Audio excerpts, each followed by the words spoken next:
The mining colony of Kepler 442b had always been a place where dreams came to die. Maya Chen knew this better than most as she walked through the cramped corridors of Section 7, carrying her battered thermos of vegetable soup. The artificial gravity hummed beneath her feet, a constant reminder that they were thousands of light-years from Earth, scratching out an existence on a planet that barely tolerated human life. At 17, Maya was already considered an adult by colony standards. Her parents had died in a cave-in 3 years ago, leaving her to fend for herself in the unforgiving world of asteroid mining and resource extraction. She worked double shifts in the hydroponic gardens, cultivating the precious vegetables that kept the colony's 12,000 inhabitants from starving on processed protein bars and synthetic nutrients. The discovery had happened 6 months ago, deep in the Xerion mines, in a cavern so far down that it required 3 separate elevator descents. The mining crews had broken through into something that shouldn't have existed. The geological surveys had shown solid rock for kilometers, but instead, they found a vast underground chamber filled with crystalline formations that defied explanation. And chained to the largest crystal formation, they found the dragon. Maya had only seen the creature once, during the mandatory viewing that all colonists were required to attend. The colonial authority wanted everyone to understand the magnitude of their discovery, though they were frustratingly vague about what it actually meant. The dragon was magnificent and terrifying, easily 30 meters from snout to tail, with scales that shifted between deep purple and midnight black depending on the light. Its wings, when fully extended during its brief moments of agitation, could span the entire width of the chamber. But it was the chains that haunted Maya's dreams. Not metal chains, but something far more sinister. They appeared to be made of the same crystalline material as the chamber walls, growing directly from the rock and wrapping around the dragon's limbs, neck, and torso like living things. The creature's eyes, ancient and intelligent, held a sadness that seemed to pierce straight through to Maya's soul. The colonial authority had immediately classified the discovery as Level 7, which meant that access was restricted to senior researchers, military personnel, and the mining executives. Regular colonists were forbidden from entering the lower chambers, though Maya had heard whispers that teams of xenobiologists and archaeologists had been studying the creature around the clock. What bothered Maya most were the rumors. The night shift workers spoke in hushed tones about hearing the dragon's voice. Not roars or growls, but something that sounded almost like speech. The research teams reported that the creature showed signs of advanced intelligence, responding to various stimuli in ways that suggested complex thought patterns. Some even claimed that it had attempted to communicate, though the colonial authority dismissed these reports as wishful thinking. Maya couldn't stop thinking about the dragon's eyes. In that brief moment during the viewing, she had felt a connection that she couldn't explain. It wasn't fear or awe, but something deeper, more fundamental. It reminded her of the way her grandmother used to look at her when she was sick, with infinite patience and compassion. Tonight was different. Maya had been working late in the hydroponic gardens when she overheard a conversation between 2 security guards. Apparently, most of the research team had been recalled to the surface for an emergency meeting with the newly arrived colonial command vessel. The lower chambers would be minimally staffed for the next few hours. Maya stared at her thermos of soup, still warm from the garden's kitchen. It was nothing special, just vegetables from her own cultivation bay mixed with some protein broth. But it was honest food made with care. She thought about the dragon, chained in the darkness far below, probably hungry and certainly alone. The decision came to her suddenly, with the kind of clarity that accompanies truly important moments. She couldn't explain why, but she knew she needed to see the dragon again, not as part of a group viewing, not under the watchful eyes of colonial authority handlers, but alone, as one being reaching out to another. The service elevators were surprisingly easy to access. Maya's work in the hydroponic gardens required her to move supplies throughout the colony, so her identification card had broader access permissions than most civilian workers. She rode the elevator down past the residential levels, past the commercial sectors, past the primary mining operations, and into the deep tunnels where the air tasted of metal and ancient stone. The first checkpoint was unmanned, just as the guards had indicated. Maya's heart pounded as she swiped her card and slipped through the security door. The second checkpoint required more creativity. She waited until the lone guard stepped away to check on some fluctuation in the atmospheric readings, then quickly coded herself through using an access sequence she had memorized months ago when her supervisor had carelessly entered it in front of her. The final descent took her into the deepest parts of the mine, where the walls were no longer reinforced metal but natural rock formations that seemed to pulse with their own inner light. The crystalline formations grew more frequent as she descended, until the entire tunnel was lined with structures that looked more grown than carved.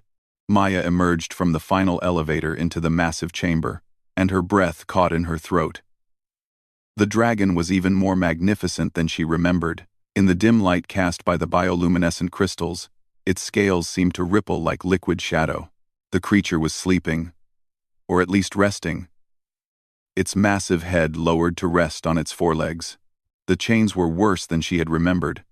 Up close, she could see that they weren't just restraining the dragon, they were actively draining it. Thin tendrils of light, almost like veins, pulsed along the crystalline bonds, carrying something away from the creature and into the surrounding formations.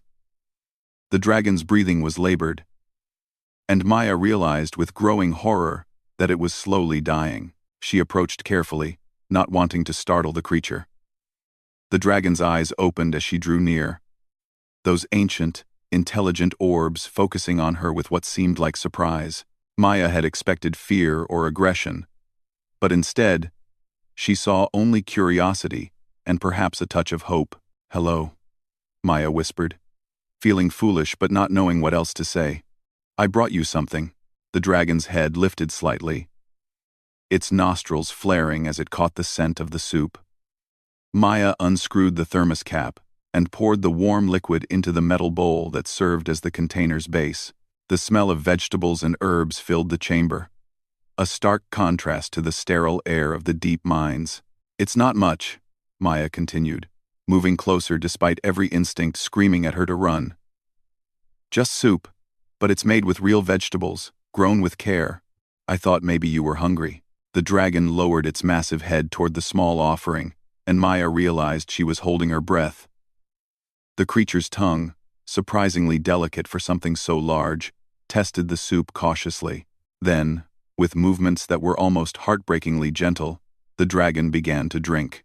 Maya watched in amazement as the dragon consumed every drop of the soup, its eyes never leaving her face. When it was finished, the creature made a sound that might have been a sigh, or perhaps an attempt at communication.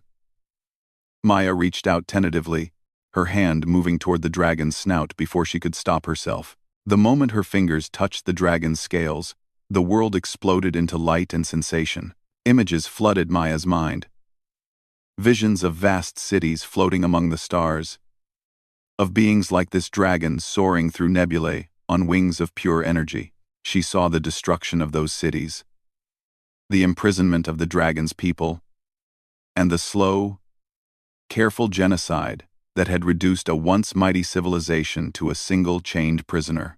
The dragon's name was Solaris, and it had been guarding something precious when the hegemony found it. The crystals weren't just chains, they were a form of technology that fed on life force itself, slowly draining Solaris while using its energy to power something far more sinister.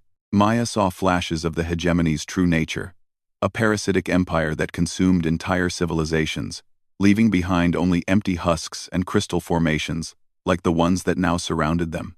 But most shocking of all, Maya saw the truth about humanity's expansion into space. They weren't pioneers or explorers. They were refugees, fleeing a Earth that had been consumed by the same crystalline parasite that now held Solaris prisoner. The colonial authority wasn't just a governing body, it was an advanced scout for the hegemony, preparing worlds for harvesting. The vision ended abruptly, leaving Maya gasping and disoriented. Solaris watched her with those ancient eyes, and Maya realized that the dragon had shared its memories deliberately, trusting her with information that could get her killed if the wrong people discovered it. "They're using you to power something," Maya whispered, understanding flooding through her. "That's why you're chained here. But what are they powering?" Solaris moved its head slightly, indicating the crystalline formations that surrounded them. Maya followed the gesture and realized what she was looking at. The crystals weren't random formations. They were a massive array, a technological construct designed to amplify and focus the dragon's life force into something much more dangerous. Maya pulled out her tablet and quickly accessed the colony's geological survey data. Cross-referencing the crystal formations with the mining reports, she began to see the pattern. The crystals weren't confined to this chamber. They extended throughout the entire asteroid in a complex network that reached all the way to the colony's main power grid. "They're not just studying you," Maya breathed, horror dawning on her. "They're using you to power the entire colony. And more than that, they're building something." She pulled up the construction reports from the past 6 months, documents that her access privileges shouldn't have allowed her to view but which the colony's overworked security systems had failed to protect. The pattern became clear as she traced the crystal network through the mining tunnels and into the newest sections of the colony. The hegemony was building a transmitter, a massive communication array that would use Solaris's life force to send a signal across interstellar distances. Maya didn't need to see the classified documents to understand what that signal would contain. It would be a beacon, calling the hegemony fleet to this sector of space, providing them with the location of every human colony within 100 light-years. Maya looked back at Solaris, seeing new depths of pain and determination in those ancient eyes. The dragon had been fighting this slow death, not just to survive, but to prevent the signal from reaching full power. Every day it held on was another day that the human colonies remained hidden from the hegemony's attention. "How long do you have?" Maya asked, though she wasn't sure if the dragon could understand her speech or if communication required physical contact. Solaris lowered its head until it was nearly touching Maya's shoulder.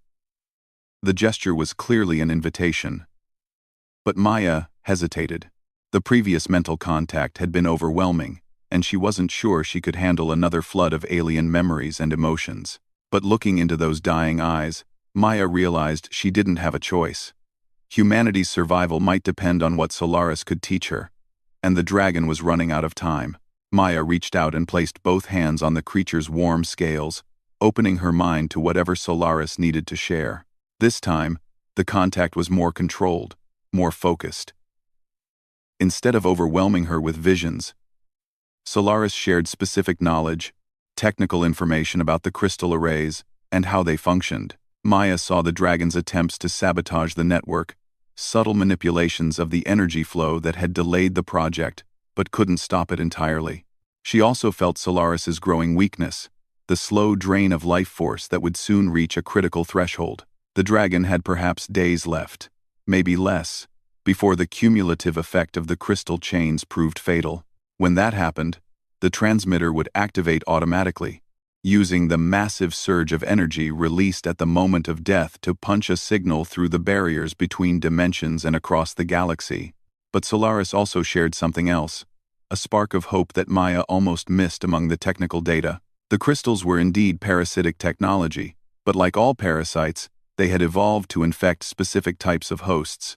They were designed to drain the life force of Solaris's species, beings whose energy signatures were fundamentally different from human biology. Maya pulled back from the mental contact, her mind racing with possibilities. "You're saying the crystals can't drain human life force? That they're specifically adapted to your species?" Solaris made a sound that might have been agreement, its eyes brightening slightly. Maya began to pace, her engineering training finally providing her with a framework to understand what the dragon was suggesting. If the crystals could only drain one specific type of life force, then they would be vulnerable to interference from incompatible energy sources. "What if we could reverse the flow?" Maya muttered, thinking aloud. "Instead of draining energy from you, what if we could channel human bioelectric energy into the system? Would that disrupt the network?" Solaris nodded, a surprisingly human gesture from such an alien creature. But Maya realized the true magnitude of what the dragon was suggesting. Disrupting the crystal network wouldn't just save Solaris's life, it would destroy the transmitter and prevent the hegemony from locating the human colonies. The dragon wasn't just asking for rescue. It was offering humanity a chance to strike back against the parasitic empire that had consumed their homeworld. Maya felt a surge of determination that surprised her with its intensity. She had come down here with nothing more than a bowl of soup, and a vague impulse to help a suffering creature. Now she found herself holding the key to humanity's survival, standing next to a dying alien who was willing to risk everything to help a species it had only just met. "All right," Maya said, her voice steady despite the enormity of what they were planning. "Let's figure out how to break some chains." Maya spent the next 3 hours in the chamber with Solaris, learning everything she could about the crystal network and the hegemony's technology. The dragon proved to be a patient teacher, sharing complex technical knowledge through careful mental contact. Maya discovered that her engineering background, limited as it was, provided enough foundation to understand the basic principles of how the parasitic crystals functioned. The network was elegant in its simplicity and horrifying in its purpose. Each crystal formation acted as both a conduit and an amplifier, drawing life force from the host and converting it into a form of energy that could power hegemony technology. The crystals were alive in their own way, a hybrid of biological and technological components that had been perfected over millions of years of parasitic evolution. But Maya also learned about the network's weaknesses. The crystals were designed to interface with specific bioelectrical patterns, creating a resonance loop that allowed them to efficiently drain their hosts, introduce an incompatible energy signature, and the resonance would break down, causing feedback that could damage or even destroy the crystal matrix. The problem was scale. The network spread throughout the entire asteroid, with thousands of individual nodes all working in harmony. Disrupting one or two crystals would do nothing more than cause minor fluctuations in the system. To bring down the entire network, Maya would need to create a feedback cascade that would propagate through every crystal simultaneously. It would take more bioelectrical energy than any single human could generate, Maya explained to Solaris during one of their mental exchanges. "Even if I could figure out how to interface with the crystals directly, I couldn't produce enough power to disrupt the whole system." Solaris's response came with images and concepts that took Maya several minutes to fully comprehend. The dragon wasn't suggesting that she work alone.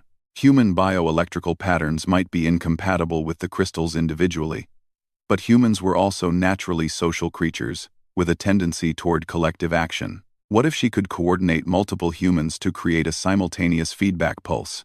Maya felt her excitement growing as she began to understand the dragon's plan. The crystal network was designed to handle energy input from a single, massive source. It had no defenses against thousands of smaller, incompatible energy signatures hitting it simultaneously from dozens of different access points throughout the colony. But that created another problem. Maya would need to convince hundreds, maybe thousands of colonists to participate in what would essentially be an act of rebellion against the colonial authority. She would have to reveal the truth about the hegemony, about humanity's true situation, and about the dragon chained beneath their feet. And she would have to do it all without alerting the authority to what she was planning. Maya's first stop was the hydroponic gardens, where she found her supervisor, Marcus Webb, reviewing the quarterly crop reports. Marcus was in his 50s, a former engineer who had taken over agricultural management after losing his arm in a mining accident. He was also one of the few people in the colony who had shown genuine kindness to Maya after her parents died. "Maya, what are you doing here so late?" Marcus looked up from his tablet, concern evident in his weathered features. "Your shift ended hours ago. Arlie 1. Arlie 1. Arlie 1-2. Arlie 1-2-1. Arlie 1-2. Arlie 1-2. Arlie 1-2. Arlie 1-2. Arlie 1-2-1-2. Maya took a deep breath, knowing that the next few minutes would determine whether Marcus became an ally or reported her to security. "Marcus, I need to tell you something about what's really happening in the deep mines. But first, I need you to promise me that you'll listen to everything I have to say before you make any decisions." Marcus set down his tablet, giving Maya his full attention. "That sounds serious. Are you in some kind of trouble?" "We all are," Maya replied, then began to tell him everything. To Marcus's credit, he listened without interruption as Maya described her encounter with Solaris, the true nature of the crystal network, and the hegemony's plan to use the transmitter to locate human colonies. She showed him the data she had compiled, the energy readings that proved the crystals were actively draining the dragon's life force, and the construction reports that revealed the transmitter's true purpose.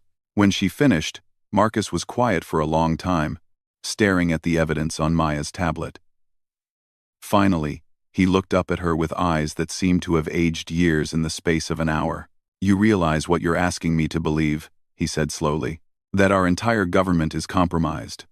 That we're not really independent colonists but refugees from a parasitic alien empire, and that our survival depends on a teenage girl and a chained dragon working together to sabotage a crystalline network." "I know how it sounds," Maya replied. "But the evidence is all there. The energy readings, the construction reports, even the geological surveys. Everything points to the same conclusion. Number 1. Marcus stood and walked to the observation window that looked out over the hydroponic gardens. The neat rows of vegetables and fruit trees represented thousands of hours of careful cultivation, the foundation of the colony's food security. "If you're right about this," he said finally, "then everything we've built here is built on a lie." "Not everything," Maya said, moving to stand beside him. "The work we've done, the community we've created, the lives we've built, those are real. The lie is just who we're really working for, and what they plan to do with the fruits of our labor." Marcus nodded slowly, then turned back to Maya with a determined expression. "What do you need me to do?" The next 12 hours were a blur of careful recruitment and delicate planning. Maya and Marcus identified key individuals throughout the colony who could be trusted with the truth and who had the influence to bring others into their growing conspiracy. They started with the agricultural workers, people who understood the value of patience and long-term thinking. Then they expanded to include maintenance technicians, teachers, medical staff, and even some of the miners who had worked in the deep tunnels and had first-hand experience with the strange properties of the crystalline formations. Each recruitment was a risk, a chance that someone would panic or betray them to the authorities. But Maya found that once people saw the evidence and understood the true situation, most of them reacted with anger rather than fear. The colonists had sacrificed everything to build a new life on this harsh world, and the idea that they were being manipulated and exploited by the same forces that had destroyed Earth filled them with a cold fury that overrode their natural caution. Dr. Sarah Chen, the colony's chief medical officer and no relation to Maya despite the shared surname, proved to be particularly valuable to their cause. She had been growing suspicious of the research being conducted in the deep mines, especially after several of her colleagues had been reassigned to the classified project without explanation. When Maya showed her the bioelectrical readings from the crystal network, Dr. Chen immediately understood the implications. "This isn't just about the transmitter," she explained during an emergency meeting in the unused storage bay 7. "If the crystals are actively draining life force, then they're essentially feeding on death itself. The implications for human health in the colony could be catastrophic." Maya felt a chill as she realized what the doctor was suggesting. "You think the crystals are affecting us too? Even if they can't drain our life force directly?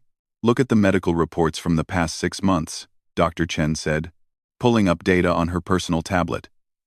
Increased fatigue, minor but persistent health issues, decreased birth rates, and a general decline in psychological well-being. The symptoms are subtle, but they're consistent with low-level energy drain." The assembled group, now numbering nearly 50 people, absorbed this information with grim determination. They weren't just fighting to save humanity's colonies from hegemony detection. They were fighting for their own immediate survival and the health of their children. Maya's plan was ambitious but straightforward. They would need to create a coordinated feedback pulse that would hit the crystal network simultaneously from multiple access points throughout the colony. The trick was timing.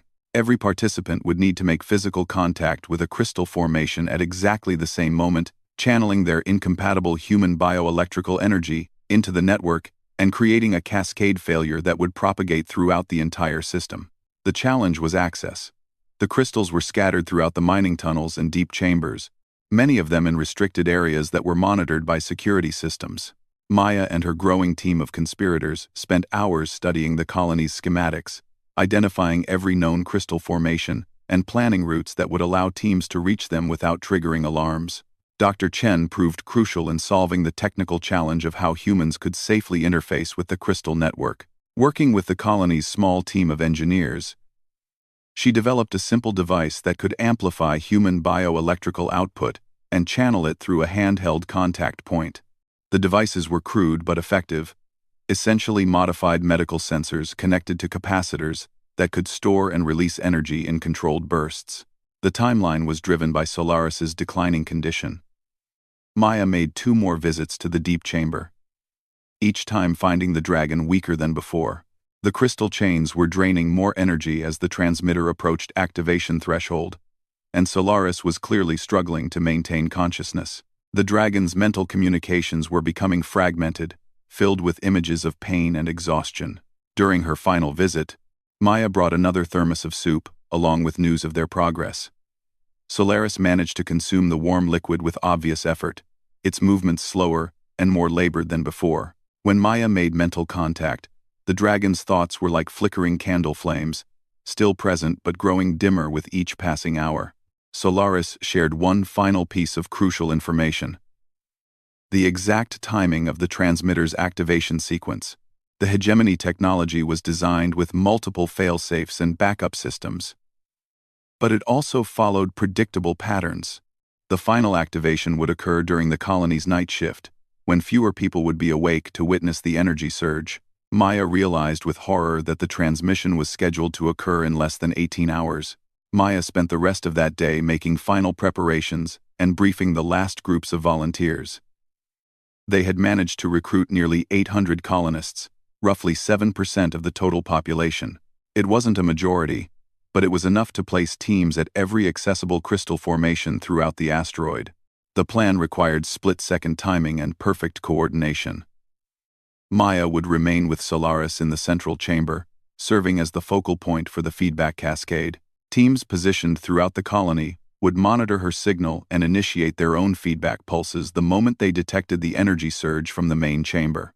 As the designated hour approached, Maya found herself back in the crystal chamber with Solaris, surrounded by the alien technology that had held the dragon prisoner for so long. She carried with her not just the amplification device that Dr. Chen had built, but also a third thermos of soup, this one specially prepared with ingredients that the colonists had contributed from their own personal stores. Solaris was barely conscious when Maya arrived. The dragon's massive form slumped against the crystal formations that served as both prison and life support. Maya could see the energy flowing through the crystalline chains, pulsing brighter and faster as the transmitter prepared for its final activation sequence. Maya placed her hand on Solaris's snout, sharing one last mental contact. The dragon's thoughts were faint, but still filled with gratitude and hope. In the shared moment, Maya felt the weight of the dragon's ancient memories, the pain of watching its civilization fall to the hegemony, and the fierce determination to prevent the same fate from befalling humanity.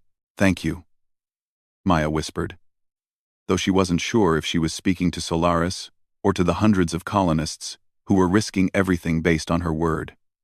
"For trusting us, for believing that humans could be something more than just another species for the hegemony to consume." Around them, the crystal formations began to pulse with increasing intensity. The transmitter was entering its final activation phase, drawing maximum power from Solaris's failing life force. Maya could feel the dragon's pain through their mental connection, the agony of having energy torn from its very essence to fuel the technology that would doom humanity. Maya activated the amplification device and placed her other hand against the largest crystal formation. Immediately, she felt the alien technology attempting to interface with her nervous system, probing for the bioelectrical patterns it was designed to exploit. But her human energy signature was incompatible with the crystal matrix, creating discord instead of harmony. The feedback began as a subtle vibration, a dissonance in the perfect resonance of the crystal network. Maya poured every ounce of her determination and anger into the amplification device, channeling not just her bioelectrical energy, but her emotions, her memories, and her hope for humanity's future.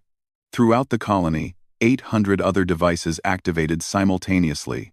Maya felt the moment when the cascade began.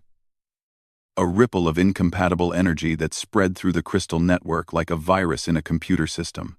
The resonance that had held the network together for months began to break down as thousands of tiny feedback loops created interference patterns that the crystals couldn't adapt to or absorb. The chamber filled with blinding light as the crystal formations began to overload. Maya held on to her connection with both Solaris and the amplification device, even as the feedback energy threatened to overwhelm her nervous system. She could feel the dragon's life force being released from the parasitic crystals, no longer being drained but instead flowing back into Solaris's weakened body. Around them, the crystalline chains that had held Solaris prisoner for so long began to crack and shatter. The dragon lifted its massive head, strength returning to its ancient eyes as the parasitic technology that had been killing it finally collapsed. Maya felt a surge of triumph and relief through their mental connection. Solaris's joy at freedom mixing with her own exhaustion from the feedback process. The crystal network's collapse propagated throughout the entire asteroid, causing power fluctuations and system failures that would take days to fully repair. But most importantly, the transmitter array was completely destroyed, its delicate crystalline components reduced to inert fragments that could never again threaten humanity's hidden colonies.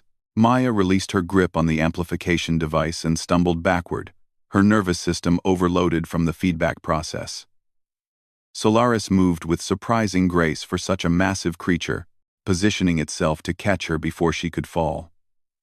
The dragon's scales felt warm against her skin, no longer the cold touch of a dying creature but the vital presence of a being restored to life. Through their fading mental connection, Maya felt Solaris's gratitude and something even more significant: respect.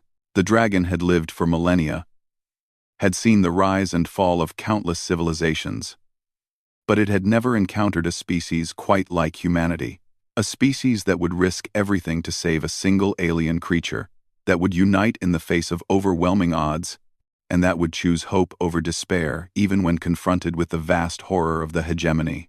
As consciousness began to slip away from her exhausted mind, Maya smiled.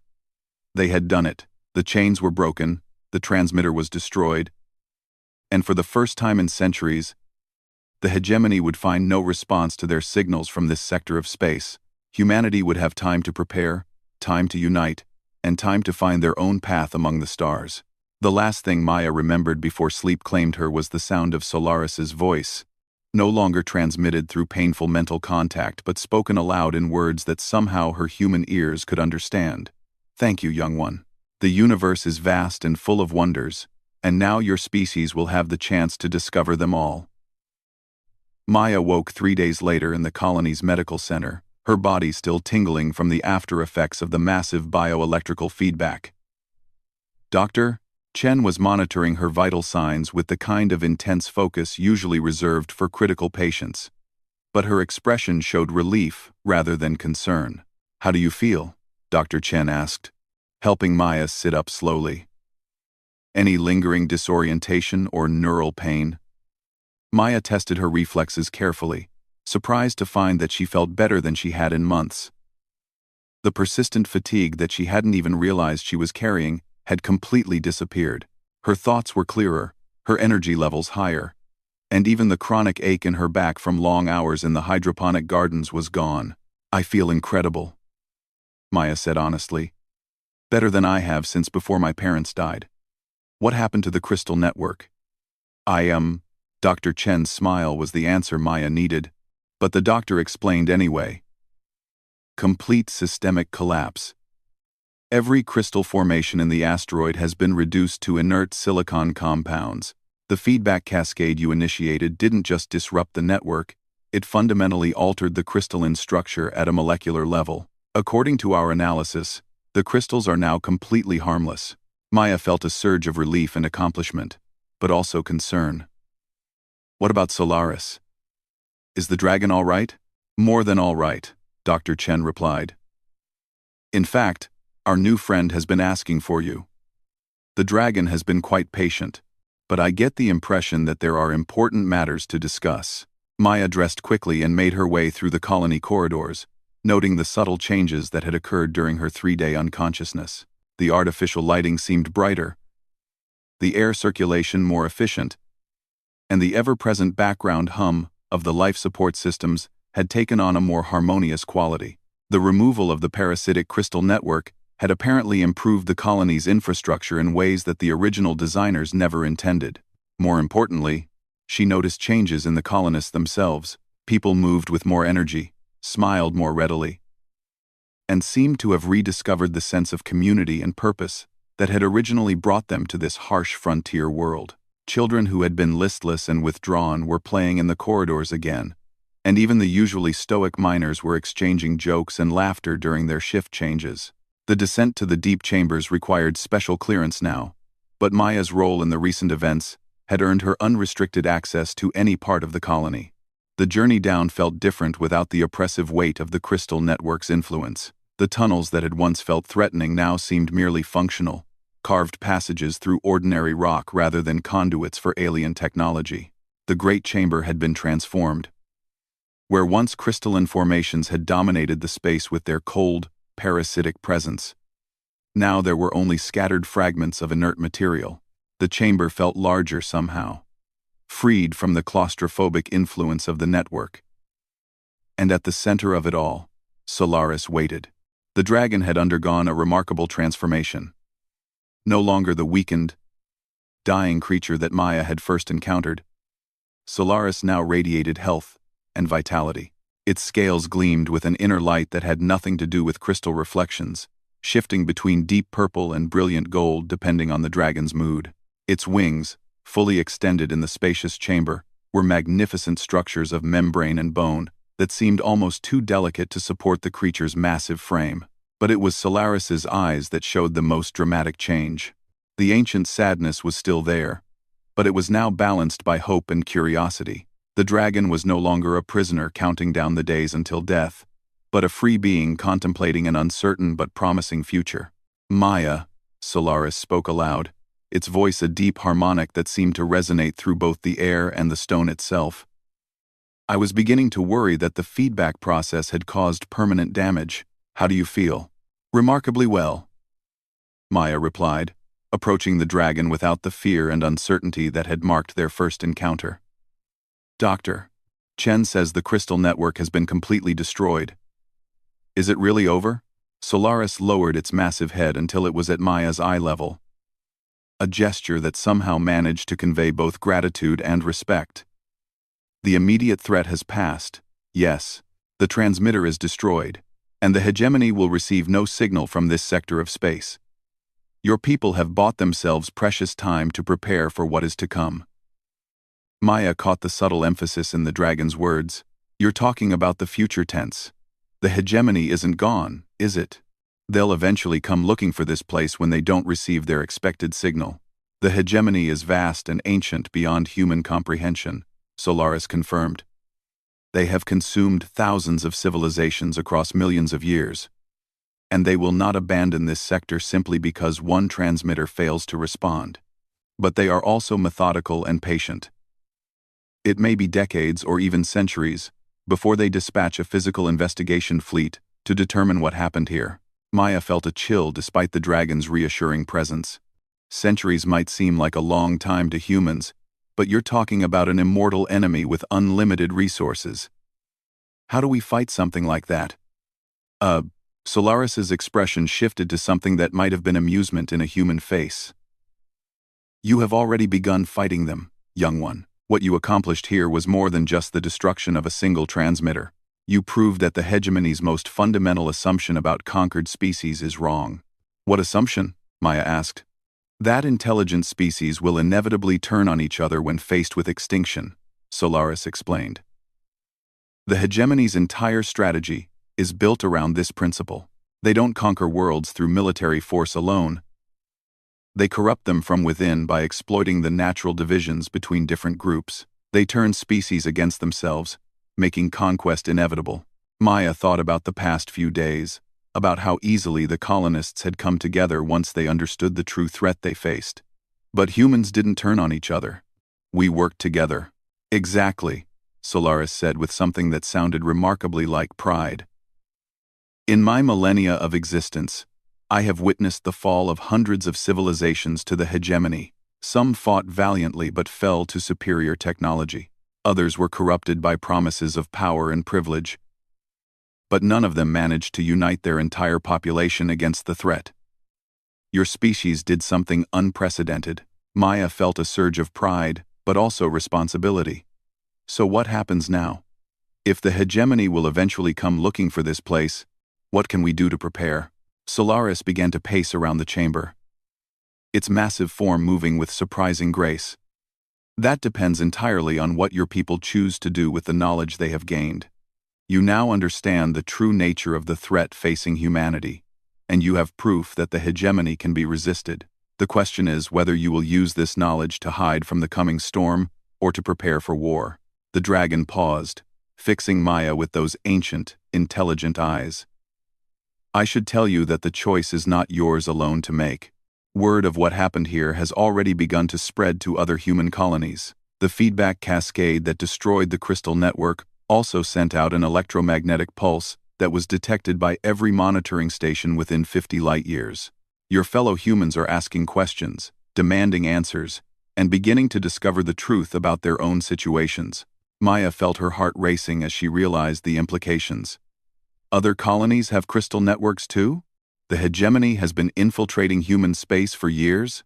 The process began shortly after your species left Earth, Solaris confirmed. The hegemony has been systematically identifying and compromising every human settlement they could locate. This colony was simply one of many that were being prepared for eventual harvesting. But now that the network here has been destroyed, the other colonies will be investigating their own crystal formations and discovering the truth. Maya sank down onto a convenient boulder, overwhelmed by the magnitude of what they had inadvertently set in motion. We didn't just save this colony, did we? We started a revolution that was long overdue, Solaris said gently. The hegemony has grown complacent over the millennia, believing that their parasitic strategies are foolproof. They have never encountered a species capable of the kind of coordinated resistance that your people demonstrated here. Your actions have provided a blueprint that other human colonies can follow. Over the following weeks, Maya found herself at the center of a communication network that spanned dozens of star systems. The electromagnetic pulse from the crystal network's destruction had indeed been detected throughout the sector, and human colonies were reaching out to learn what had happened on Kepler 442b. Maya, working closely with Solaris and the colony's leadership, began sharing their discoveries with every human settlement that requested information. The responses varied dramatically. Some colonies reported finding and destroying their own crystal networks within days of receiving Maya's initial transmission. Others discovered that their networks were too well established or too heavily defended to be easily disrupted. A few colonies reported that their local authorities were actively suppressing information about the crystals, suggesting that the hegemony's infiltration of human government was more extensive than anyone had realized. But most encouraging was the coordination that began to emerge between the various colonies. Human settlements that had been operating in isolation for decades began sharing resources, technology, and tactical information. The threat of the hegemony was providing exactly the kind of external enemy that humanity needed to unite against. Solaris proved to be an invaluable advisor during this period, sharing thousands of years of accumulated knowledge about hegemony tactics and technology. The dragon's people had fought the parasitic empire for centuries before finally falling, and their experiences provided crucial insights into how the coming war might be conducted. The hegemony's greatest strength is also their greatest weakness, Solaris explained during one of their strategy sessions. They rely entirely on parasitic technology that requires compatible hosts. They have no experience fighting enemies who can turn that technology against them. Maya was reviewing reports from a dozen different colonies when she asked, "What about your people? You said they fought the hegemony for centuries. Are there others like you still out there?" Solaris was quiet for a long moment, and Maya sensed deep pain in the dragon's silence. A few survivors remain, scattered across the galaxy in situations similar to my own imprisonment. The hegemony keeps us alive as living batteries for their technology, too valuable to kill but too dangerous to free. But with the knowledge your people have gained about disrupting crystal networks, there may be hope for them as well. Maya felt a new sense of purpose crystallizing around this revelation. Saving humanity from the hegemony was important, But the idea of rescuing other surviving members of Solaris's species added a personal dimension to their struggle that she found deeply motivating. "How do we find them?" Maya asked. "And how do we mount rescue operations across interstellar distances?" "That," Solaris said with what might have been a smile, "is where human ingenuity will need to complement my people's ancient knowledge. The hegemony has spent millions of years perfecting their parasitic strategies, but they have never faced an enemy capable of the kind of rapid adaptation and creative problem-solving that seems to be your species' greatest strength." Maya spent the rest of that day poring over star charts and hegemony monitoring reports that Solaris shared from its vast memory.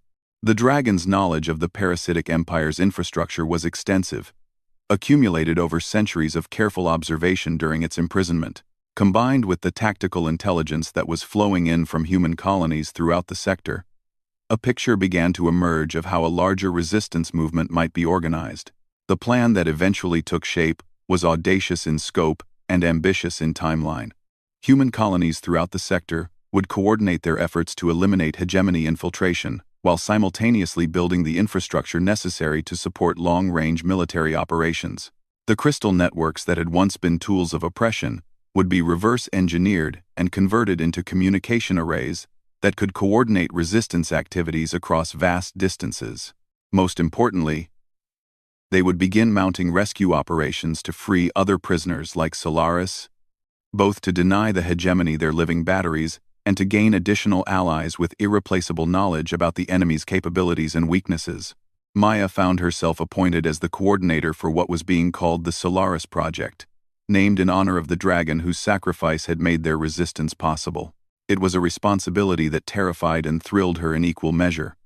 But as she looked around the great chamber where it had all begun, she felt confident that humanity was finally ready to take its place as something more than just another victim of the hegemony's parasitic empire. Solaris approached her as she was reviewing the latest tactical reports, the dragon's massive presence somehow comforting rather than intimidating. "You have done something remarkable here, Maya Chen, not just with the crystal network, but with what has followed.